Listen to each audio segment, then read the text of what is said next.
Good morning. Ito po ang ating daily declaration in English version. Sabi sa Psalms 91, Whoever dwells in the shelter of the Most High will rest in the shadow of the Almighty. I will say of the Lord, He is my refuge and my fortress, my God in whom I trust. Surely He will save you from the fowlerly snare and from the deadly pestilence. He will cover you with His feathers, and under His wings you will find refuge. His faithfulness will be your shield and rampart. You will not fear the terror of night, nor the arrow that flies by day, nor the pestilence that stalks in the darkness, nor the plague that destroys at midday. 1,000 may fall at your side, 10,000 at your right hand, but it will not come near you.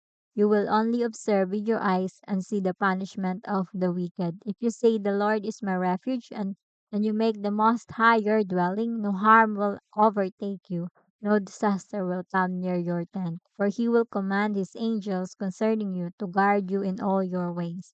They will lift you up in their hands so that you will not strike your foot against a stone. You will tread on the lion and the cobra. You will trample the great lion and the serpent. Because he loves me, says the Lord, I will rescue him.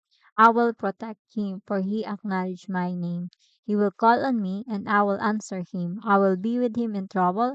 I will deliver him and honor him. With long life, I will satisfy him and show him my salvation.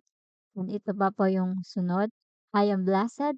I am strong. I am creative. I am disciplined. I am well-liked. I am victorious. I am secure. I have good personality. I am a daughter of God. I am healthy. I am confident. I am focused. I am in good shape. I am talented, I am attractive. 2026 is my year.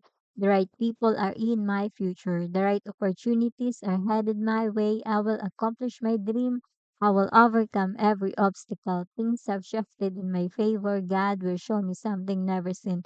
It's going to be bigger, better, greater. I am the Redeemer of the Lord, and I say so today in Jesus' name. Amen. So, Lord, salamat sa iyong mga salita. Salamat, Panginoon, sa mga declaration mo. Sabi mo nga, Lord, may power sa amin mga salita and you've given us authority, Panginoon. So right now, we declare blessing upon blessing, Lord. We declare yung pag-iingat mo for today hanggang sa buong mag-araw, Panginoon, sa amin at sa buong pamilya, Panginoon. Thank you, Father God. In Jesus' name, Amen.